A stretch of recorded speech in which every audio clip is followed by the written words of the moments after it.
All right, so today what we're going to learn about is how to increase your buyer commission by at least 33% or more. And so if you're on my personal real estate team, we use Loop. In Loop, when you get ready to write an offer, you have this ATT buyer offer package. It's everything that you need to be able to write an offer. And as you guys know, when we write an offer on an agreement, we have special stipulations. Initially in our buyer meeting, we already explained in our buyer meeting to a buyer what our commission is, and it's paid by the seller.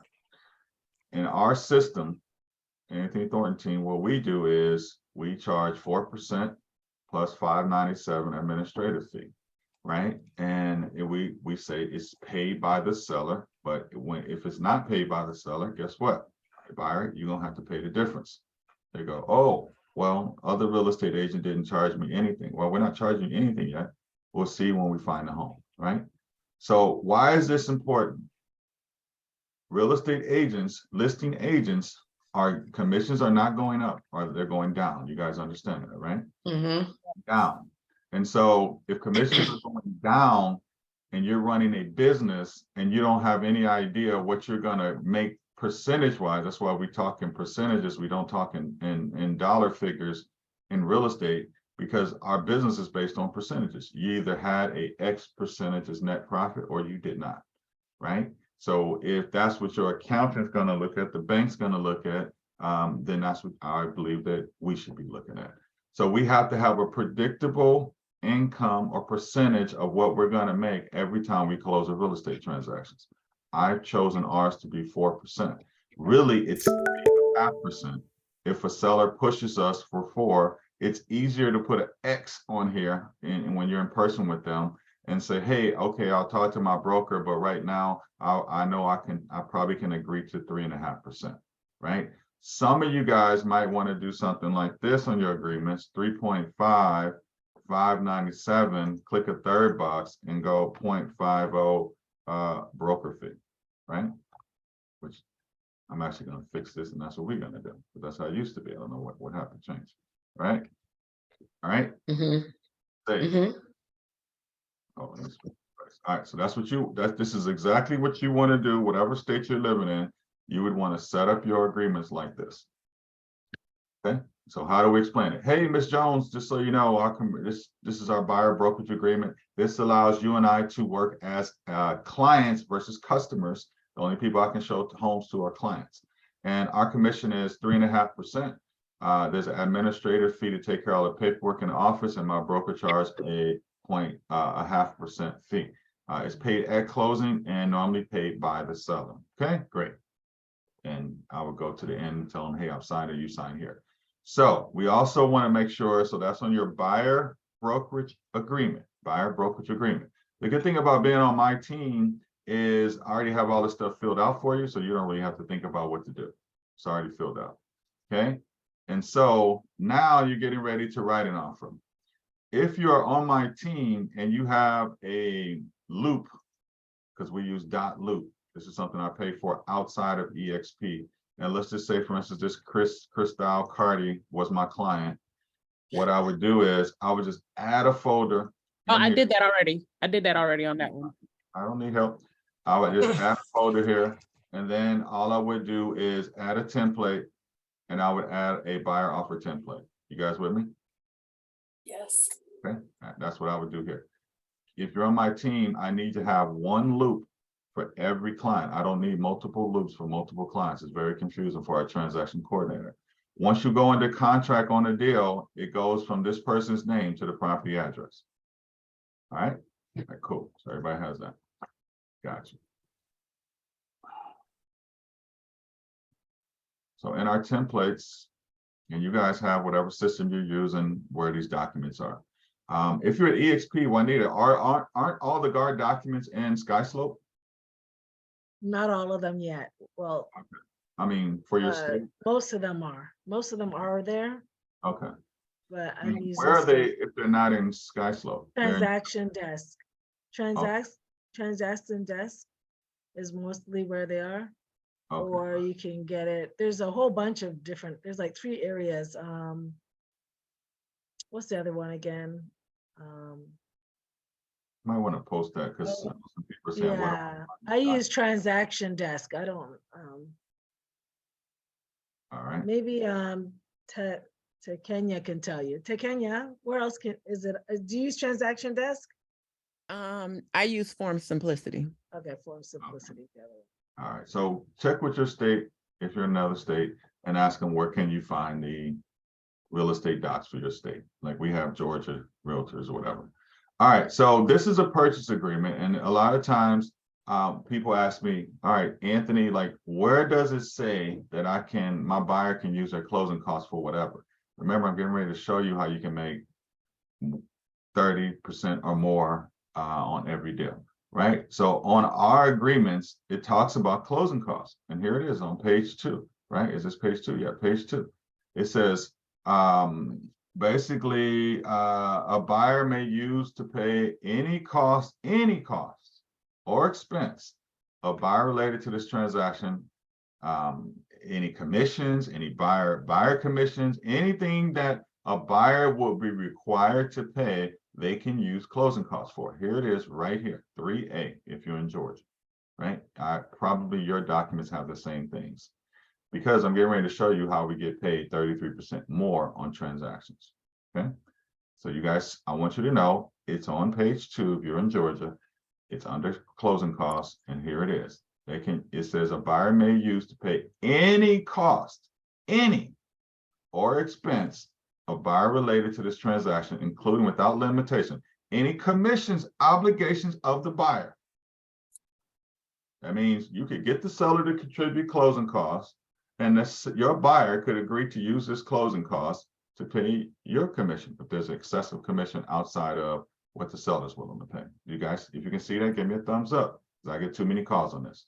All right, so don't call me about this anymore. All right, perfect. All right, it's right here on the contract. The lawyers in Georgia wrote this. I did not write this. The lawyers did this. They can use it for any amount. So when you get a listing agreement that says, all right, I agree to $10,000 in closing costs, and I see on the altar at closing, you only needed 7, and the buyer paid you personally, your brokerage, another $3,000. My seller doesn't want to pay you $3,000 more dollars. Well, it's too late, buddy, right? It's too late, right? Anthony, I have a question and related to that. I'm sorry. When it comes to that altar, my last closing, because I had this type of agreement, the title company wouldn't put it on the buyer's side. They said it wasn't legal. Have you heard that before? I can't, there's no way I could hear it before because here it is in legal writing. All right. Yeah. So that lets you know what? They didn't know what they were You doing. need to sit down with, if you're gonna use a closing attorney, you running a business, your closing attorney just took money out of your pocket. How much money was it? It was 0.5%, so it was about 13 grand. Or excuse me, 1,300. All right. If you close 10 deals, it will be 13 grand. So Right. you need to have a $13,000 conversation with the law firms that you're using. That's why on my team, we only use one law firm. Because years ago, I sat Chris Little down and said, hey man, this is how we do business. Are you on board with how we do business? Here's the contract, what it says. He's like, yeah, AT, I'm good. I'm like, okay. So that's why if you're on my team, we only close deals with Parkway Law Group. We don't close, we fight for the title company because of things like what Ashley talked about. Because on my team, we have an agreement, a team agreement. If you want to give up $1,300 of your commission, you can go right ahead. But I'm still going to make my portion as a team leader on this team. So I would not advise you to do that. All right. Well, I know Florida's different, but what did they actually say was the problem? Because that shouldn't. Guys, Yeah, that please. doesn't make. I gotta finish this training on time. Like y'all can have these conversations later. I gotta finish this training on time today. All right. So all these one-ups, let's talk about what we're talking about today. So obviously, Ashley, it tells me either you didn't know what this says on the contract or you are working with people that you need to educate on this because it should be, this is very clear. Is this very clear? Yeah, that's Very clear. Very clear. And a lawyer, if you show this 3A2, they'll be able to say, oh, okay, yeah, it does say that. So you should be interviewing maybe actually 2 or 3 different title companies on where you're going to send your deals to.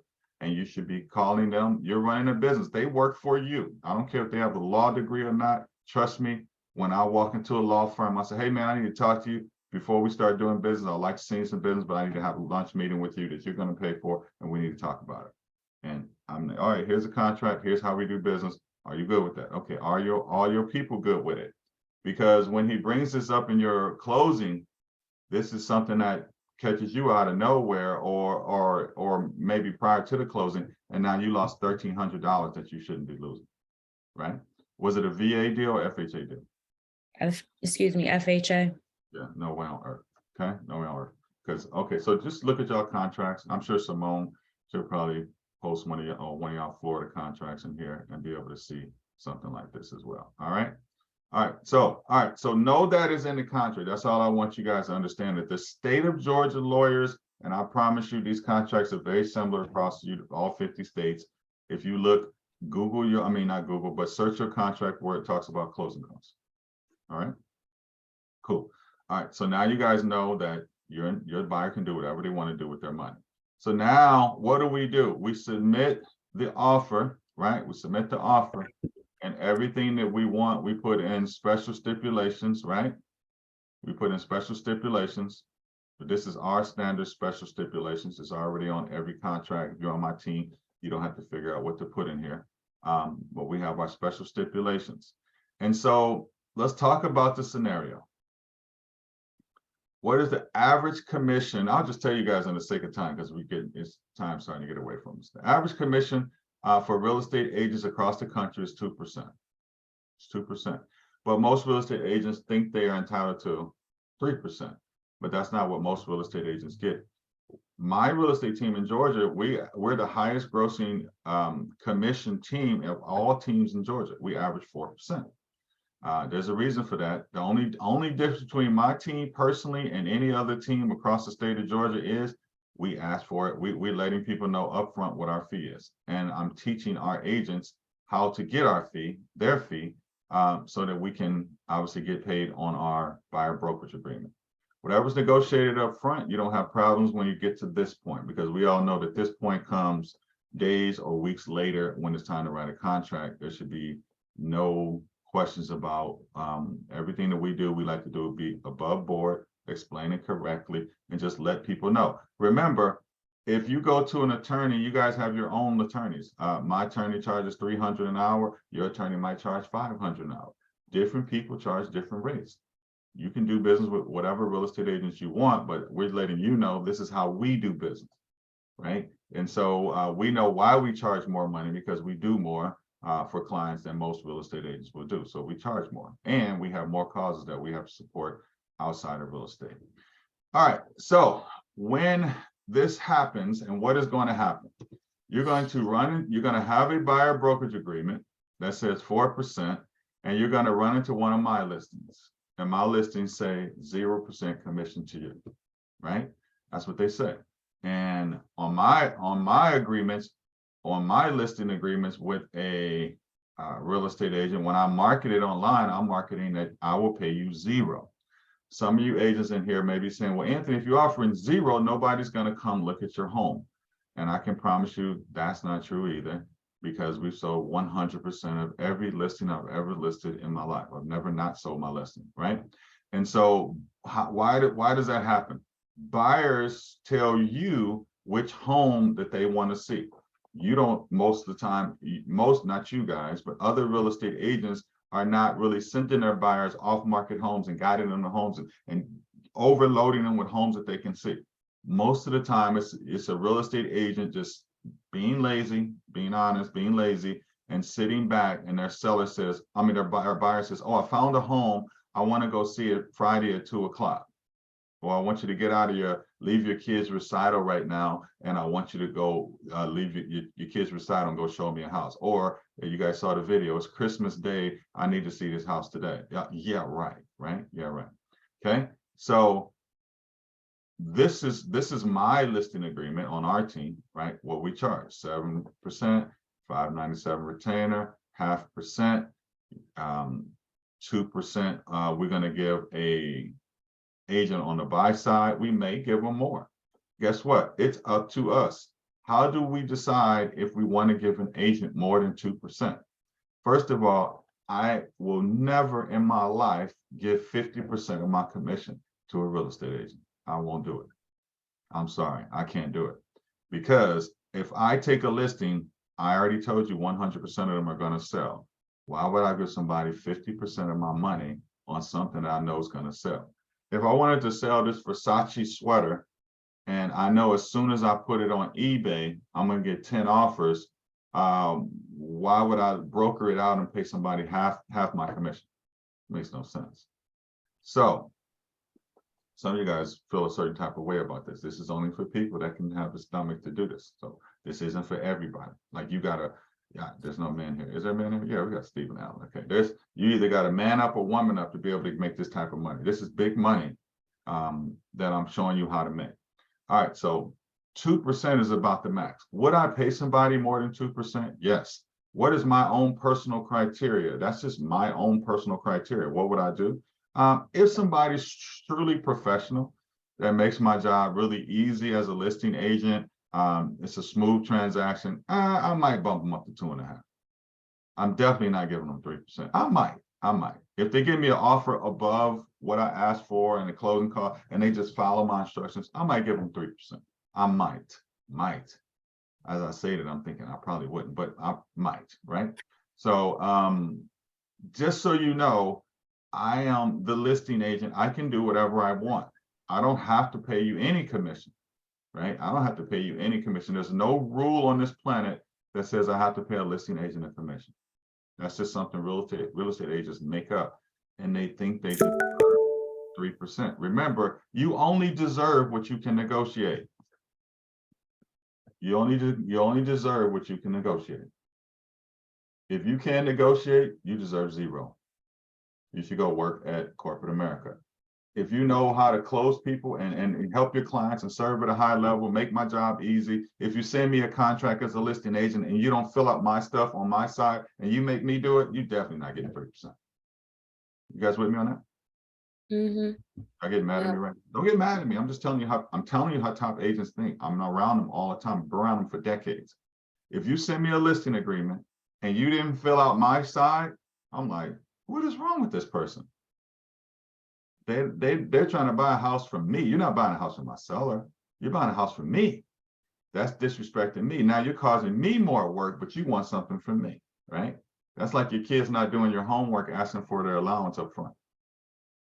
That's with me? All right, cool. All right, so let's get into the deal. All right, let's get into the deal. So you already know that you negotiated everything up front. You got to a house that you loved, right? And the commission was 2%. You ran into one of my listings. I don't even put 2%. It says 0. I just help you negotiate to 2% or 2.5%. And you're trying to figure out how do you get your other 2%, your other 2%. So you're going to get it via closing costs. There's 2 ways you get it. You can get it through closing costs. Is this still listening? Oh, we got to get back to the purchase. You can get it through closing costs, which we just learned a little bit about this morning with Ken and Jesus, that if you need a buy down, which you don't know if you do or if you don't. How do you know if you need a buy down? How do you even know? If you did your VIP buyer presentation, how do you know if you even need a buy down? The amount of money they have. Exactly. See why you're on my team, Joe. You got all the answers. That's why we get that bag over here, right? That's why we stay, that's how we stay Gucci, right? All right, cool. So you will know if your buyer needs a buy down based on when you ask them document number 10. My goal, if you're using our system, that's why our system is beautiful, because it tells you everything by the time you get off the VIP buyer presentation on if you would need a buy down. What it tells you everything you need when you walk away from there, and you know how to speak to your next step, which is a loan officer. So if your client has $500,000 in the bank and they're rate conscious, oh, perfect. Well, you know, you can we can get you your interest rates 3% below market. If your client is just can't, who is a 3-2-1 buy down for? It's for people who really can't qualify. They need a little help to getting their debt ratio down, because we can debt ratio them off of those rates, not to get too advanced. So you will actually get the money two different ways. You're 1.5, you're 2% in this scenario. So the seller's paying 2%, the listing agent's paying 2%. Your agreement says 4%. So you're going to get it two ways. You can either add that 2% in here under seller paid closing costs, because you know on the purchase agreement that they can use their closing costs for anything. So 300,000, that would make this $6,000. Now, how do you explain it? This is a good part. This is the part I just only need to send you in a recording. This is how you explain it. You should take your iPhone out, click the memo button, and record this. I'm gonna give you a few minutes to do this. Take your iPhone out or Android out, and how you would record if you were in a meeting with somewhere and you wanted to record what the person said. This is what you should say. If you're ready, give me a thumbs up. I'm just gonna help you. Hold on. You just don't. I'm waiting on your thumb. That's all. No. Okay. Waiting on your Just thumb. saying. Okay, well, let me know when y'all ready. All right, here we go. Everybody's good. All right, this is what you say. Here we go. This is live. Let me pick somebody. I ain't seen Rhonda Martin in a while. Hey, Rhonda, remember when we first met in our VIP buyer presentation? I talked about our commission was 4% and it's paid by the seller. Remember that? You know, yeah, I remember that. Yeah. Yes. Yes, awesome. The listing agent here is only paying 2%. So we have a shortage of 2%, which is $6,000. So as you see, because we're on Zoom or we're in person, this $6,000 I'm going to ask for in seller paid closing costs, so you don't have to pay it. Do you need me to ask for any more funds for you? Yes. Okay, how much do you need? Okay, so I need 3,000. Okay, so you 3,000. So you want me to add 3,000 to the 6,000, which is part of what we agreed on. So that'd be 9,000. Yes. Okay, I just want to make sure that's right. So I'll put $9,000 here. And I want you to understand how this could go good or bad. So the seller could come back and say, hey, I'm not paying any closing costs.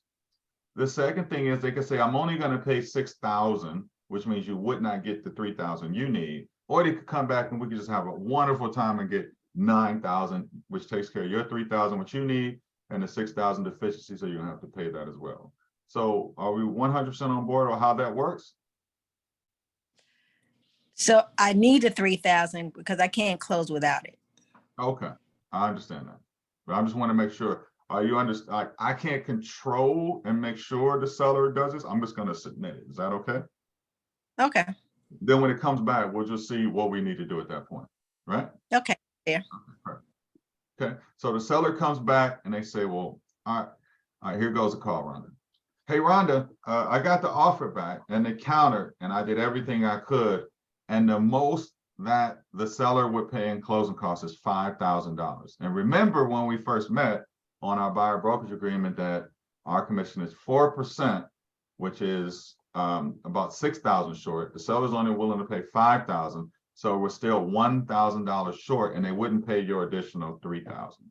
So what I can do, because I talked to my broker, is we can cut our fee sum down to 5,000. That's as low as she's willing to go. But you would have to come up with the other 3,000 on your own. So I remember when we talked and I asked you how much money you had for closing costs from all these different sources, and you said X. Is that still the case? You said 15,000. That's correct.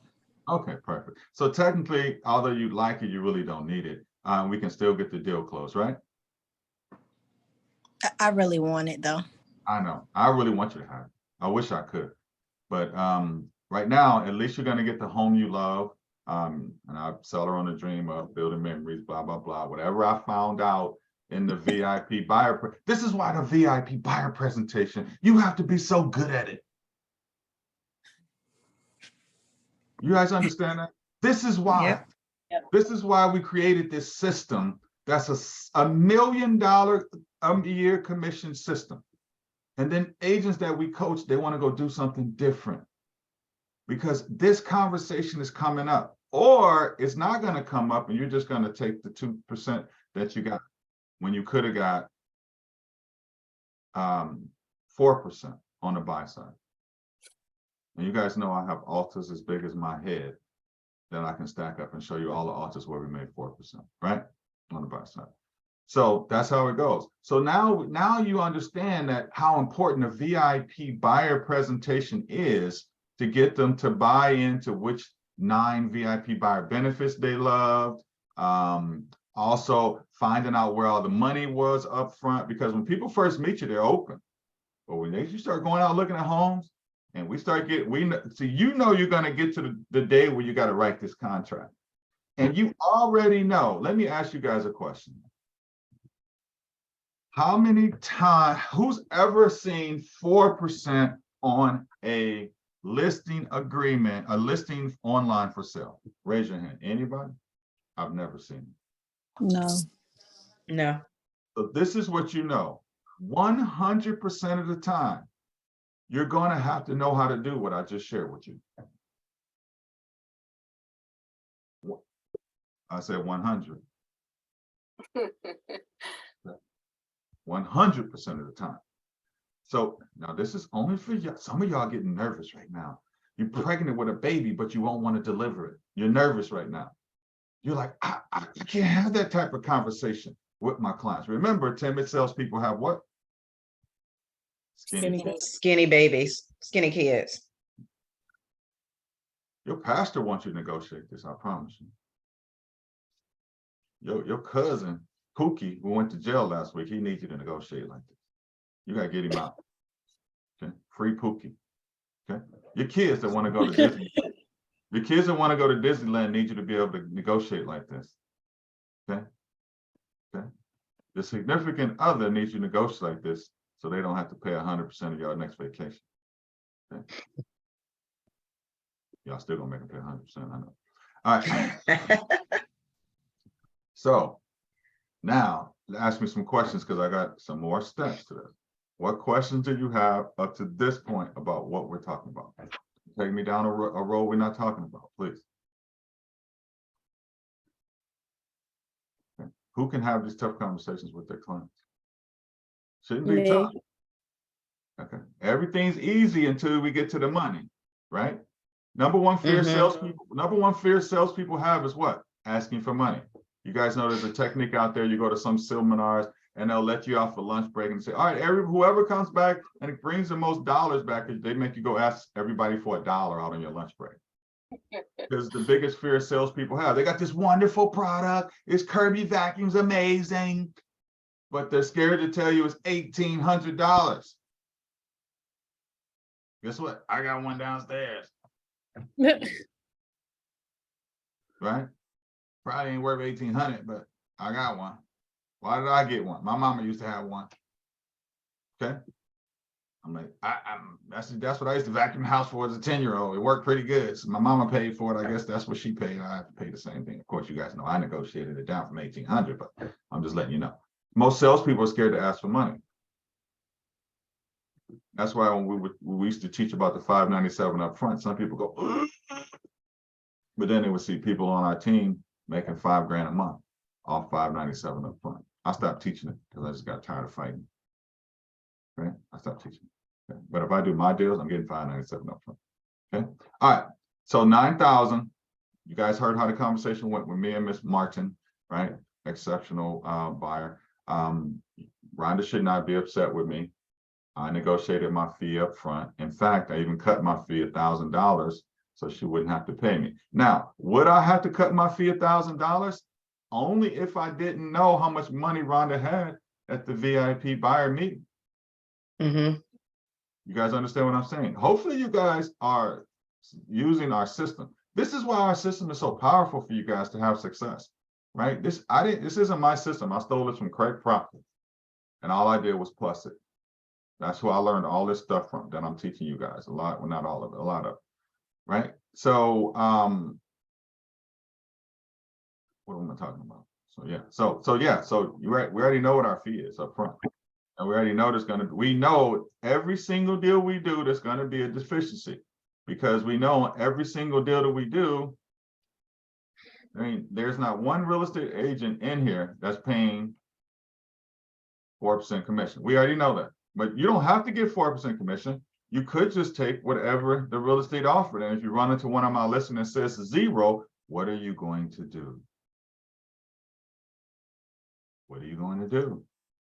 Okay. I'm gonna ask, talk to you about more money. And you're gonna tell me I can't, you're not paying me and I can get it from my buyer. Exactly. So this is the document I'm talking about. Hopefully you guys are using our system. This is the document that's going to teach you how to write your contract. If you can say this. Hey, Miss Castillo, my goal is to get you into your new home with the least amount of money, but if you needed any, how much do you have available in checking, savings, 401k, IRA, retirement, friends and family, Pookie, auntie, uncle, the drunk uncle in the next 60 days? Go 20,000. You gotta check them. Is that the maximum you'll have? Oh, I got about 25. You go, okay. That's why this question is here for the day that you have to go write a contract, because you got to know how much money that the person has to be able to put a deal together. You guys don't, this is easy, right? But what do most real estate agents do? They never ask this question because they're afraid to ask people about money, and they leave it up to the loan officer. And I can tell you this because I own a mortgage company and I'm a realtor. What they tell the realtor and the loan officer is two different things. Two different things. Yes, Oh. it is. Whew. 100% of the time, what they tell a loan officer and what they tell a real estate agent is two different things. That's why you, bubbly personality, that's why when you guys train with me on your VIP presentation, some of you guys like, Anthony's really hard. I'm like, no, you got some energy, be bubbly. People got to like you because you got to get these questions answered. If you don't get these questions answered, ain't nobody gonna talk to you if you're not bubbly, friendly, they like you. They're not gonna tell you how much money they got. Are y'all gonna tell, if I say, hey, type in the chat right now how much money in your bank account? Like, Why? right. That's the question. Why? All right. So now we understand that piece. Nobody had any questions about that. So that's great. And so how else can we get our money? The number one thing that you have to learn, so we can get it through seller paid closing costs, but remember, we can't control that outcome. They can say no. How do we control it up front? Denisha has to answer this question. Is Denisha here? She might be. She needs to be. How is she not here? Okay. Texting me all weekend about this. Where you at, Denisha? Okay, there you are.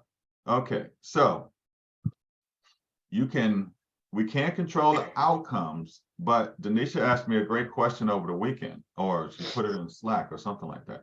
She says, what questions do you ask a listing agent up front? And I answered her questions in Slack.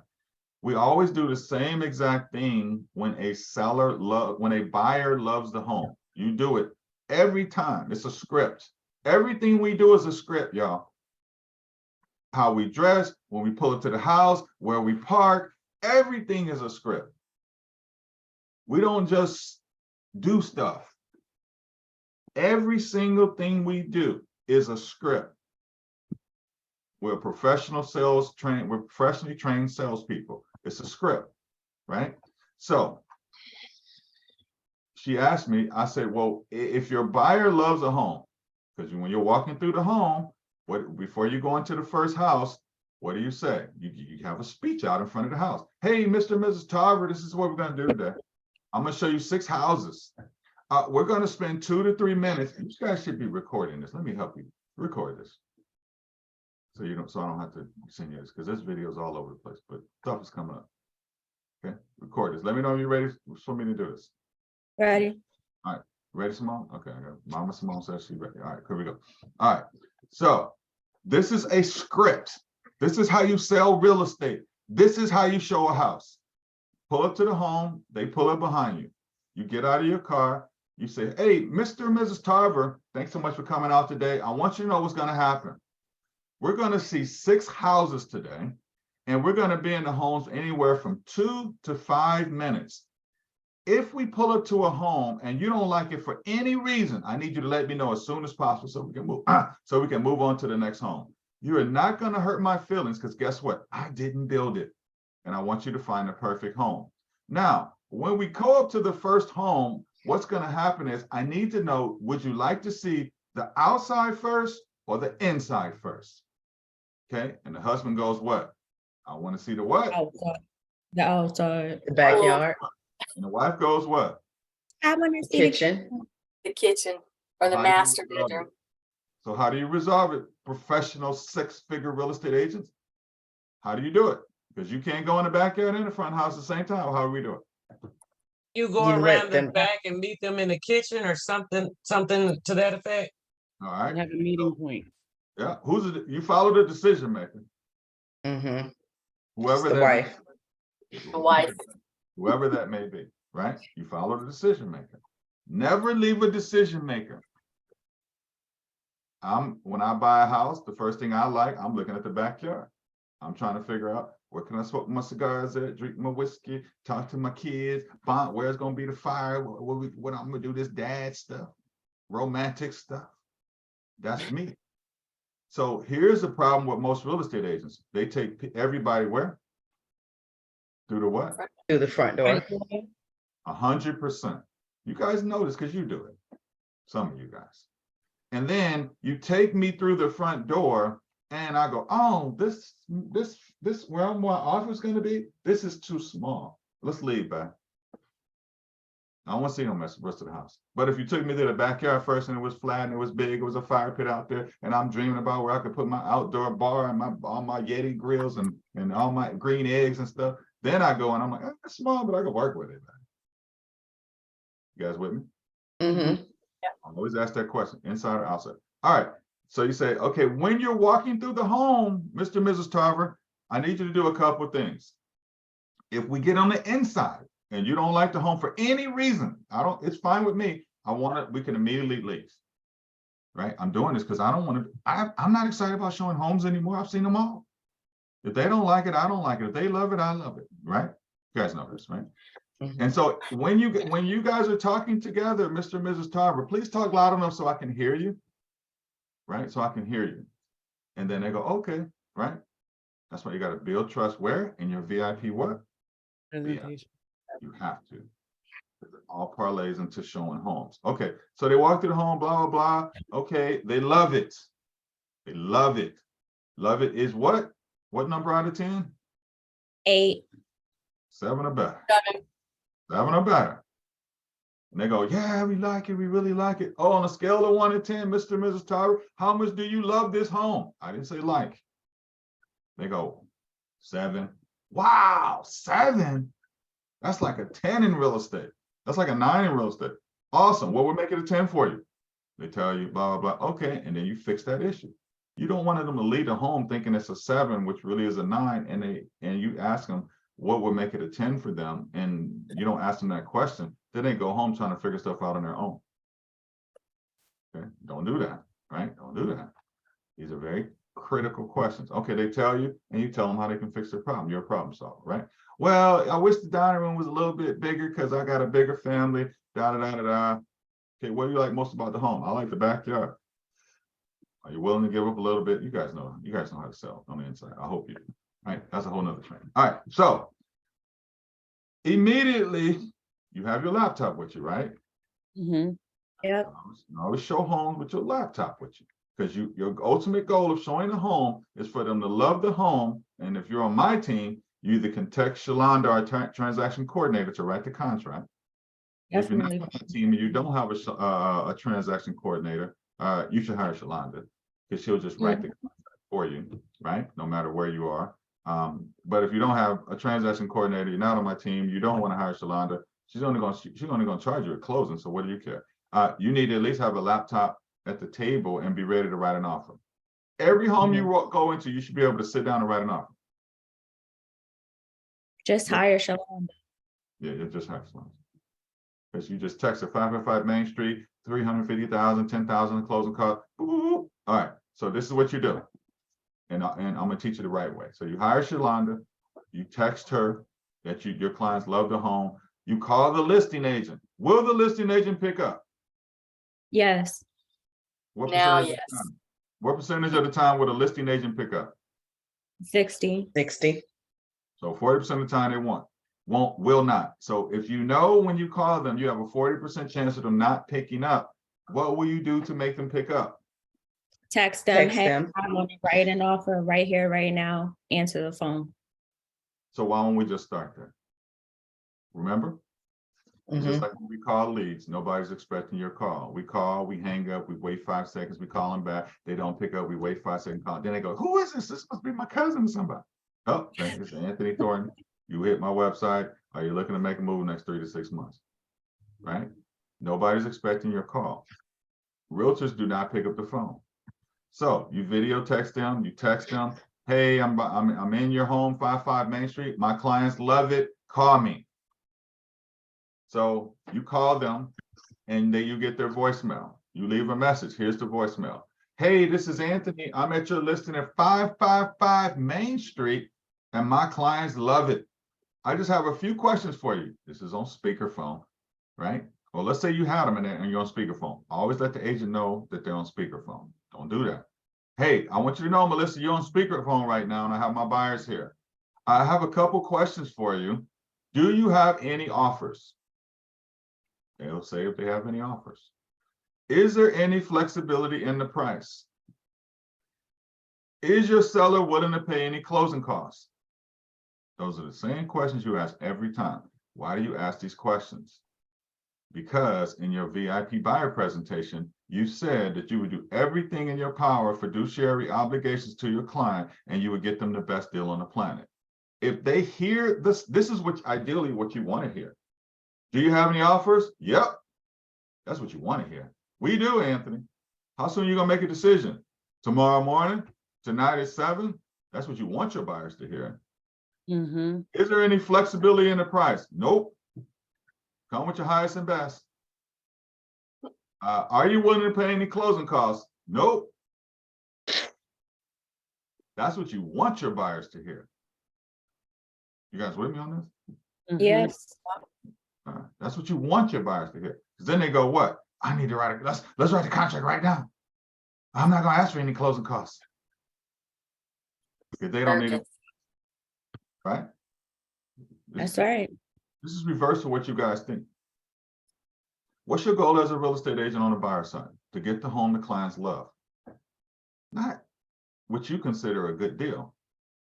Mhm. You don't know how long these people have been looking for a home. A good deal is a signed deal that they can move in by Christmas and put the Christmas tree up and make their favorite meal, right? You don't know Good that. deals to the closing table.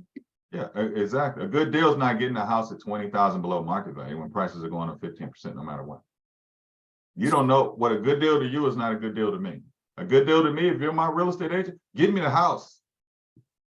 Don't you come back and tell me I missed the house by $10,000, man, when I told you I had 150,000 in my 401k. Okay, you're not a buyer's agent. Some of these buyer's agents are out here trying to save their clients money. Don't save your clients money. Let me tell you something. They've been saving for 2 or 3 years. My Karen's here, her son just bought a house, my nephew. He was saving for years on buying a house. He got married, had a baby, he has to move. He wants to spend the money, guys. He doesn't want, he had $30,000 or something, he told me. He wanted to spend the money. He was ready to be, I can't wait to wire this money to the closing attorney. That's how he was. I'm Big Papa. I'm a husband. I got a new baby girl. I'm gonna get my family a house.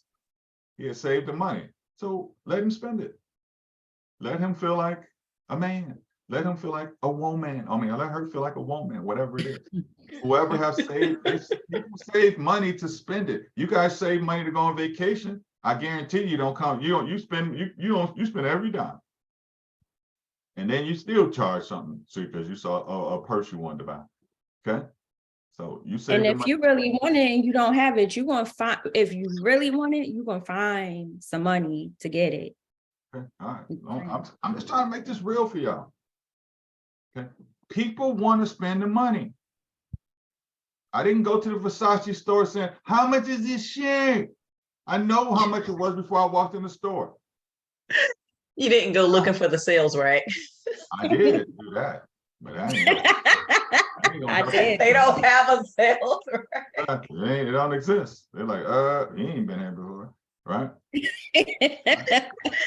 This is not your store. Yeah, I'm trying to make a point.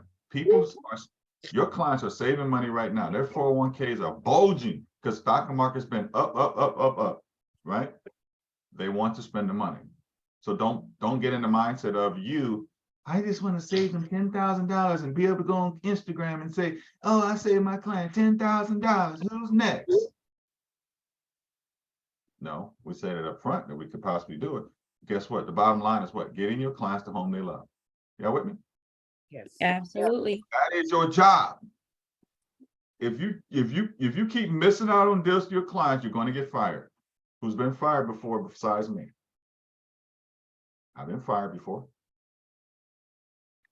Me too. They're not looking at the seller when they don't get a deal. They're looking at you.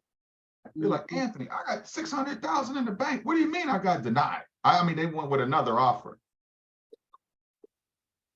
I'm like, well, I'm new in real estate. I'm trying to save you $5,000. They're like, fool, you fired. Okay. All right. Anyways. All right. So we got that. So we ask those questions every time to a listing agent. We put them on speakerphone. Why do we do it? Because we promised our buyer we would give fiduciary obligation to them. We would do everything in our power. And you want them to hear it so they don't do what? Like the video, try to give a low ball, $350,000 house. We'll offer $299 because the market's going down. The market ain't going down.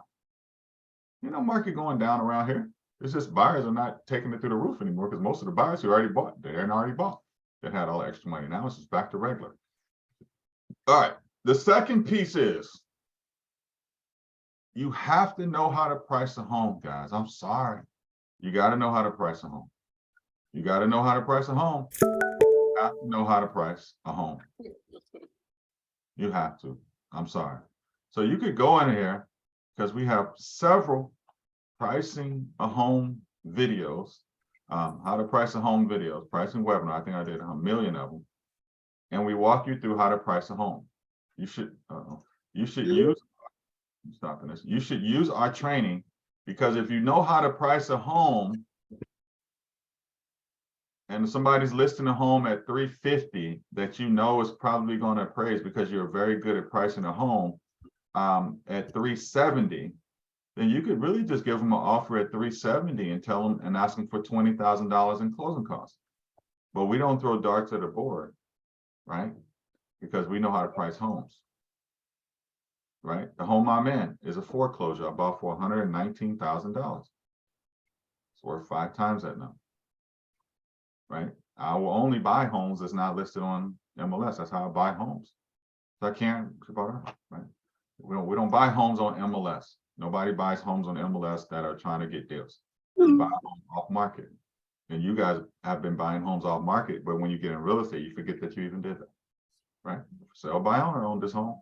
He's going through a rough time, foreclosure. Here I come, boop, boop, boop, boop. Fresh off my own foreclosure, bankruptcy, repossession, and bought this house. How did I do it? Amazing.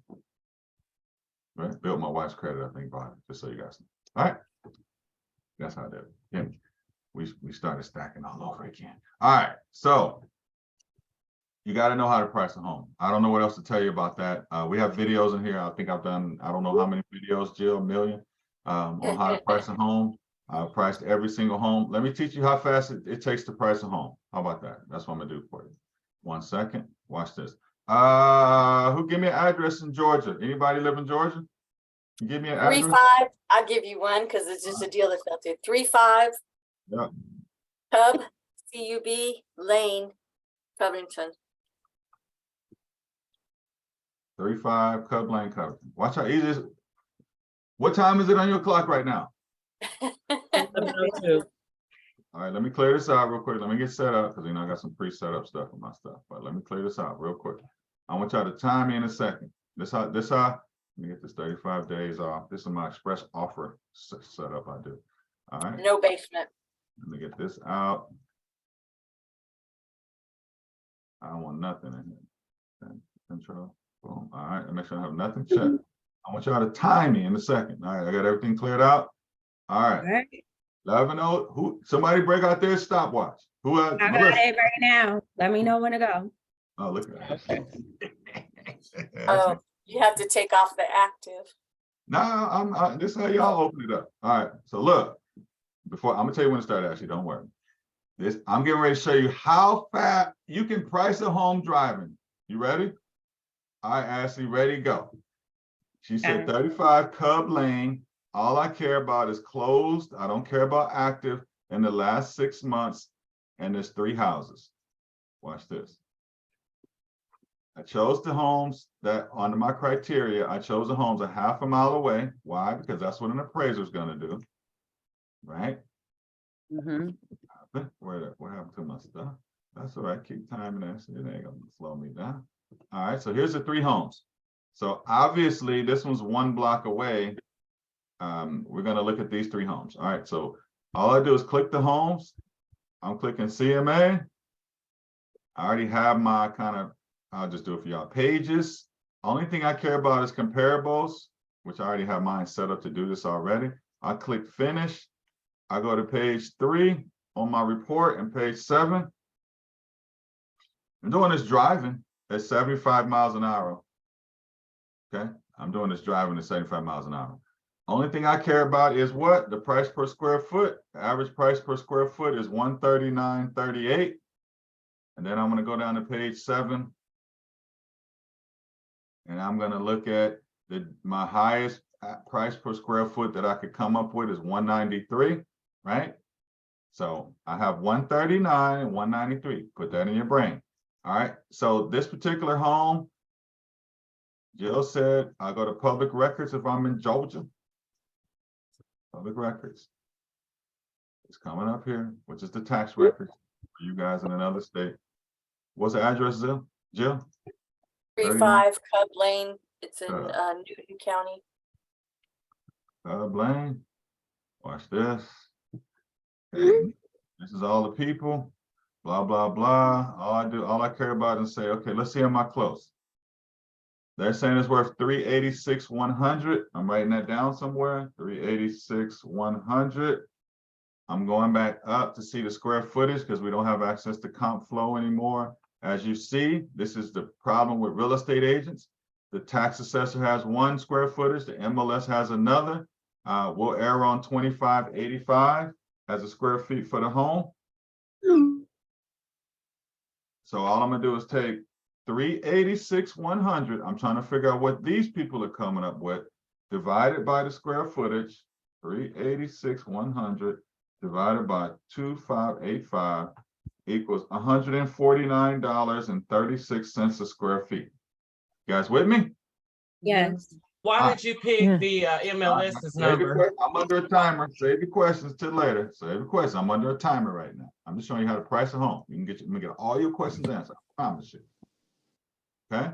So now, because I have my report, this report says 139.38. Tax record says 149.36. Am I there? Yeah. Is there anything that supports that? Right? Yeah. All right. So we know that the price that they have, 386,100, is within the range of my property. So, so what is the range? I got 139.38 times 2585 in square feet. Somebody give me a number. And then the highest range I have is 193.95, 193.45. Times 2585. Somebody gives me a number. Come on, Jill. What's the The first number? first one, 359, 300. All right. Who's got the second? 359. Who's got the second one? Y'all leaving me hanging? Okay. I didn't leave y'all hanging this morning. 160. 500,068. Right? So the range was, when all I did was take 139.38 times my square footage, which was 2585. Then I said, worst case scenario, my best case scenario is 193.45 times 2585. So I got a range of 359,300 to 500,000. The tax record said 386,100. What are they listing in for? Oh, they don't have it listed, do they, Joe? Okay, so they don't have It it. was listed at 355. 355. When you walk in the house, what do you say? How much would you, if I had a buyer sitting in my car with a briefcase full of cash and I don't, how much would you sell this house for today, Miss blah blah blah blah blah? How much would they sell it for, Jill? 350. Okay, we can definitely get your home sold. That's how confident we can be walking in the home.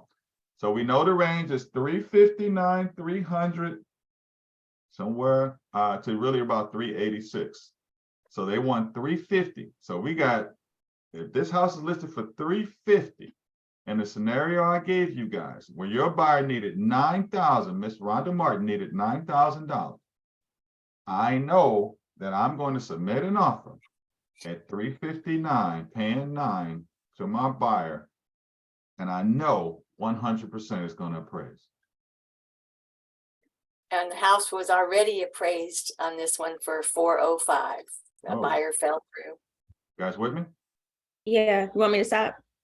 Oh yeah, you gotta stop. Come on, actually. What was that? About 4.5 minutes. 4.5 minutes. Y'all Yeah. gonna spend an hour and a half doing this. I gave you the shortcut. Stuff I do learned. have a question though. All right. So since, Y'all so have a since, whole bunch of questions. Go ahead. so since interest rates raised a couple times in the last 6 months, do we take that into account? Because I kind of hear conflicting stuff about that Account for what? for pulling comps. No, rates have nothing to do with comps. We only searched sold comps.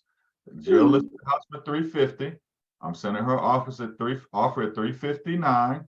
Why? Because when I did my numbers,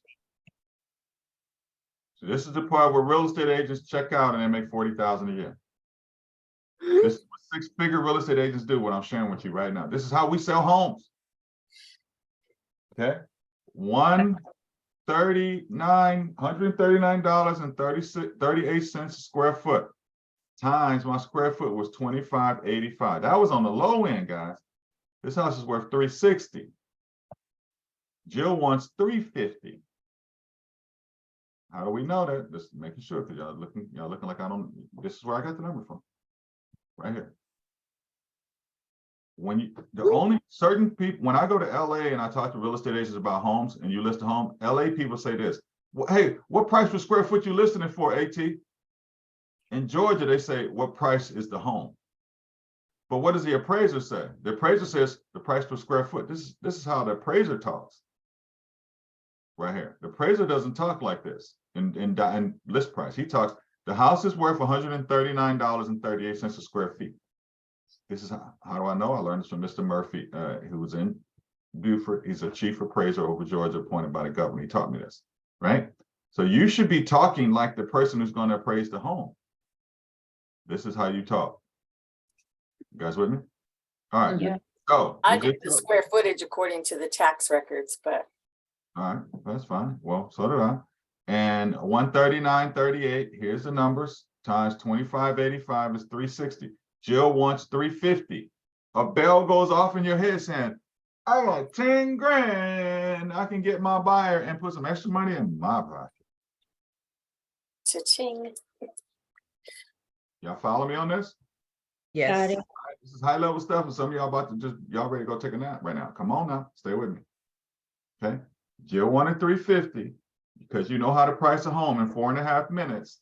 You know it's going to appraise on the low end. We only use 139.38, guys. We got some variances in here. 148.89. This is probably an outlier. Maybe somebody, family member sold it to them for cheap. So we got somewhere between 148 and 193, a price per square foot, where this home's really going to appraise it. Jill already told us it appraised it. How much, Jill? 400 and what? 405. Okay, do the math. 405 divided by 25.85 square feet. It appraised for 156 a square foot. And we come in on the low end. So the seller didn't know that because Jill said they want to list this in this scenario, want to list for 350. So even on the low end, you got 10,000. Now it comes back at 400. You got 50,000 to play with. Because you guys know, even after the appraisal comes in, you can do an amendment to change the sales price. We all know this. Mhm. Okay, we can do an amendment. Say, seller, okay, seller agrees to, so anyway, let me, I don't wanna go there. So 360, you wanted 350. Immediately, you know, you have $10,000 to your, add to your pot to get the deal done. You know for sure, because you watched my videos and you got this video, that you know on the low end at 139.38, this home's gonna be 360 and they want 350, you got 10,000. And so before you write the contract, you know how much money they had because you found that out in the VIP buyer meeting. They had 20,000. Now this a miracle because you know how to calculate and price a home. You came up with another 10,000. So now they got 30,000. The listing agent's paying 2%, and you know you're 6,000 short. You're like, dang, I wish my VIP buyer agreement said 6%. Right? You're like, dang, I'm leaving money on the table. Mhm. So let's say you know how to write. So let's say this is, remember, this is second option. Let me move you guys out the way. So Jill wanted 350. We send Jill, I'm sending you an offer. It's gonna be 360 because you guys want 350, and the seller, I'm gonna pay 10,000. Because when me and Rhonda and I talked, Rhonda wanted, I needed 6. Rhonda needed 3, and now I'm gonna get 6 and give Rhonda 4. She's gonna love me because I'm already what? Writing my testimonial at closing. I work with this real estate agent, and the seller was not willing to pay any closing costs. I needed 3,000 and they got me 4,000 at closing. I highly recommend Anthony Thornton and his team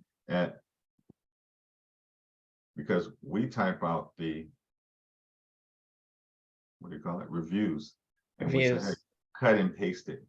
That's what we tell ourselves. We don't let people write their own reviews. We send them what here's a summary of what I thought to happen, Miss Jones. You're welcome to cut and paste it. I'll say in bold, cut and paste it, because I know most people are lazy.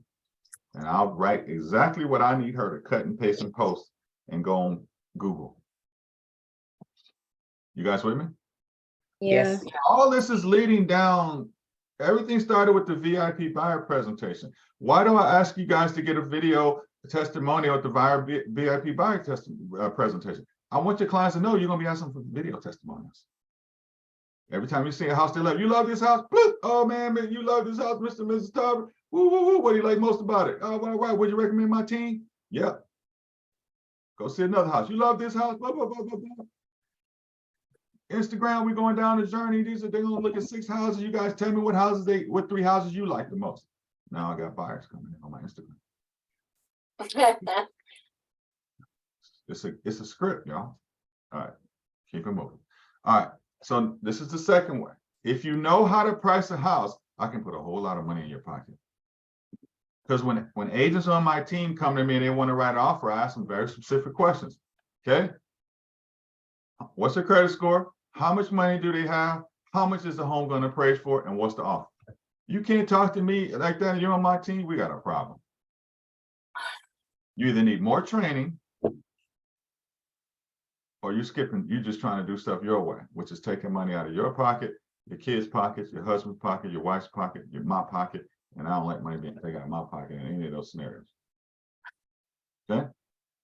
So you should be able, when you have a deal, well, no matter if you're a real estate agent on my team or not, you should know what their credit score is, because the loan officer told you. You should know how much money they have and all those different sources. You should know what the home is going to appraise for. And obviously, you know what they're asking for.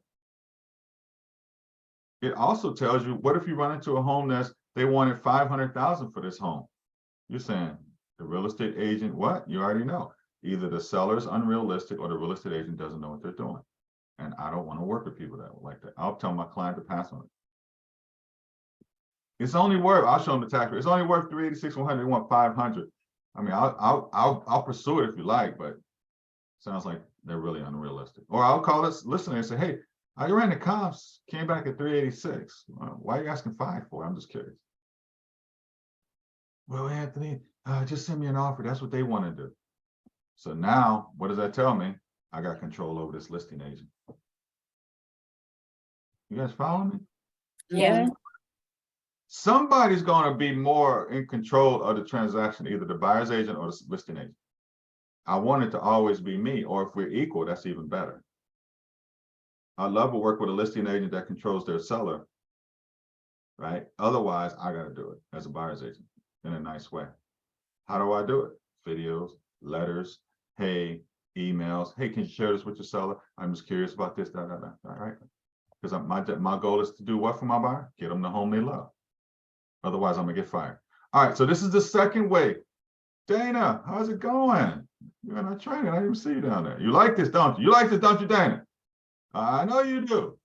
Come on now. I told you, come out training, it's gonna be next level. You ain't getting trained like this. You at Caldwell Banker. They ain't training this morning. All right now. All right. This is the second way that you can get your money. The third way is, guess what? You can just get it from your buyer. You can get it from your buyer. That's now we're messing up video testimonials, right? Your whole goal is to get a 5-star Google review, a video testimonial, and 2 to 3 referrals. Guess what happens on your first, in our system, you already get the testimonial up front, whether you sell them a home or not, and you already get the referrals up front, whether you sell them a home or not. I designed that, it's by design, right? So the only third piece is the Google review, which is, I work with Ms. Tarver. She said we needed this to happen because I typed it out for Ms. Tarver, and I needed $3,000. Anthony got me $4,000, and I highly recommend anybody looking to buy, sell, invest in real estate. Then I respond on Google. Thank you, Ms. Tarver. It's great working with you. I look forward to helping you and your family. Remember, the next thing is we want to get you some investment property so you can start building wealth for yourself. Then I immediately flip her to a DSCR loan because she has great credit. If she doesn't, I get her with my credit repair person and get her credit score up to 680. And they come back in 3 months and they tell me she's got a 680. And then we help her buy an investment property. And she has 2 homes in the next 6 months where I get 2 deals and her family can start building wealth for each other. That's how you sell real estate. You don't just close a transaction and be like, oh, okay, you have anybody else? No, you immediately get them a rental property. Because guess what? You guys know, if you know loan programs, if they have the money, and you'll know if they have the money, right? Because you already asked the question on the buy. See how this VIP buyer presentation is so powerful. Okay. Am I losing y'all? Y'all ready to go? All right, let me try to wrap this No. up. So Nope. all right, I'm trying to help you. So the third piece is you got to get it from them. Okay, so when you do this, now you got the deal under contract. Everybody knows you got the 360 and 10. This is how we ended up, right? 10,000, they got 20, 30. Everybody's getting their money. You're getting your 4% plus 597. Like, everything's wonderful. What's the difference? Look at this. Look at the difference in what I'm teaching you guys. So you got 360. You would have got 2%, $7,200. Now you're getting 360 times 4% plus 597. 14,997 divided by 7,200, which is what you would have got. 200% increase in your commission by just knowing how to price a home and doing this. Mhm. Who's interested? Who's interested? Plus, the other thing about this is that if the client gets it for 360, it's gonna have instant equity.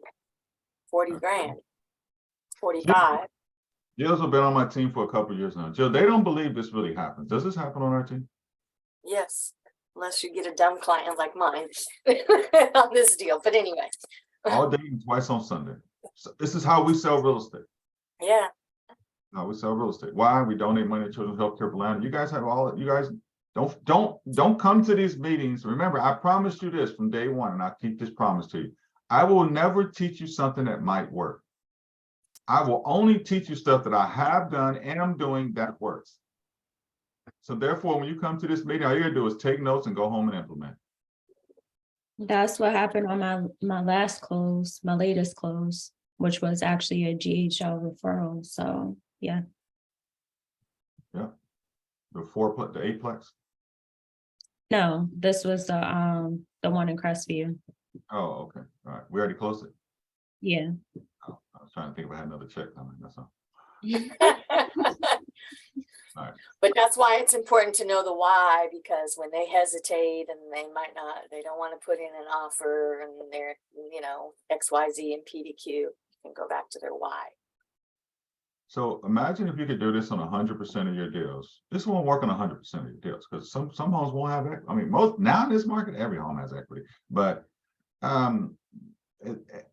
if you don't spend the time and learn how to, I was talking and training this, not just doing it for myself, and actually said it took 4 minutes and 50 seconds or something like that, right? So imagine if I was just doing this on my own while I'm driving down the street in my truck, which I do all the time. Man, okay, great. Yep, we got a deal. Or no, I know what I need to negotiate from the seller. So what would you do with this? So let's say this client needed a 3-2-1 buy down. Ken already told you that a 3-2-1 buy down is 2.75%. Right? I'm so glad you did that. All you would do in this scenario, where's my calculator? I'm getting lost. Y'all see it on here, anyone? All right, let me see LC. All right, here's my calculator. So you already know that if you needed a 2-1 buy down, I mean a 3-2-1 buy down, which is 2.75%, plus Rhonda says she wanted 3,000, plus I need 6,000. Y'all follow me on the math? 360 times, what is that? 0.0275. That's the buy down. Plus I need my six racks. It's Plus 18.9. Rhonda needs 3 racks. 18.9. 18.9, and we always talking percentages. Was 18.9 divided by 360,000? So when we start doing math, it's where you lose real estate. We need 5 1/4. 5%. Okay. That's 406, so that's good. So now to answer Simone's question, why do you need 5 1/4? Because we're gonna do a 3-2-1 buy down, and we need her closing costs covered. They go, oh, okay. Right? Mm-hmm. This is upfront. All right. So now you got to get to the closing table. So let's walk you through that. How do we get to make sure we get this money? We got to get this money, right? We got to get this money. So in here, if you type in here, you can just type in the word verbiage.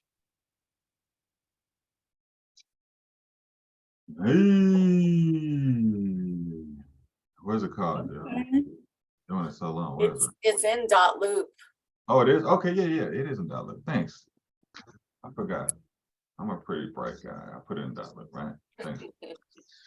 All right, it's in dot loop. This is a great thing about being on our team. Look at this, watch this. And you guys have this form. So here it is, deficiency doc, right? This document you will send to the law firm and the lender. With your contract to the lender, when you send him your purchase contract, make sure you send him this document. Why? Because we have to disclose on the intent to proceed and with all the financial things on the loan side that you're getting this extra 2%, just so you know. All right. So I need you to send this form to me, right? Some of you guys are saying, Anthony, I don't have this form. So let me go ahead and download it now, and I'll post it in Slack. Okay. All right. This basically tells the lender and the law firm how the money goes. It says buyer has agreed to a buyer agency fee commission of 4%, right, of the purchase price paid by the seller at the close of sale, blah, blah, blah. The seller of the property is purchasing already paying a 2% commission, right, 2%. So now we just break it down here for him, for the law firm. All we're telling them is how to set up the altar. That's all we're doing. right? Sales price is this, sellers paid closing costs in that scenario was 10,000. The deficiency, what's a deficiency? It's the difference in percentages between what the listing agent is paying and what your agreement is. 2% versus 4%, whatever that dollar figure is that goes to the law firm. They're just trying to figure out what numbers do we need to plug in. They don't want to hear a story. Okay. Transaction fees are $597. Buyer directs lender and settlement agent to reflect payment of buyer agent fee commission totaling whatever the number totals. They tell them to put it on the seller side, but it don't really matter if they put it on the seller or buyer side, just so you guys know. Your buyer signs this, because if they don't sign it, guess what? They're gonna have to pay it, and guess what? They're gonna sign it. They want to come out of closing costs. Okay. Okay. All right. You sign right there. So what, Oh yeah, buyer's broker. Yeah, you sign. Yeah. so what happens when the seller side, insists because they're paying closing costs, blah, blah, blah, they want to use their law firm? Do we send this do we vet to make sure that they understand the verbiage? Because that was the one issue that I had with that last one. You already know the answer to that question. Okay. Okay. Are you gonna miss out on 6 racks? You already missed out on 1,300. No, I didn't. I got that money. Oh, you did get it. Okay. How'd you get all your Huh? buyer paid you? Yeah, Okay, good. gladly. All right. There's a deficiency dot. I'm dropping it in dot loop. There you go. I mean in Slack. You got it. All right, there you guys go. All right. So there we go. It works 99% of the time. All right. So this is how you get them to put your fees on the altar correctly, right? The listing agent got 37.35, and when I was with Remax, I got 69.70, double. And typically, who makes more, listing agent or buyer's agent? Bye. Listing, right? Listing agent's gonna make more, typically. But on this deal, against $1 billion company, Redfin, I made more, little old me, at Remax. You guys with me? Yeah. So all you're doing is telling the law firm through the other form how to put it on the altar, and this is the altar. Okay, for you guys that's new in real estate. All right, and so when it comes out and your commission is this, the listing agent, so let me just get you to the next step. This is why I always tell agents, have a separate closing.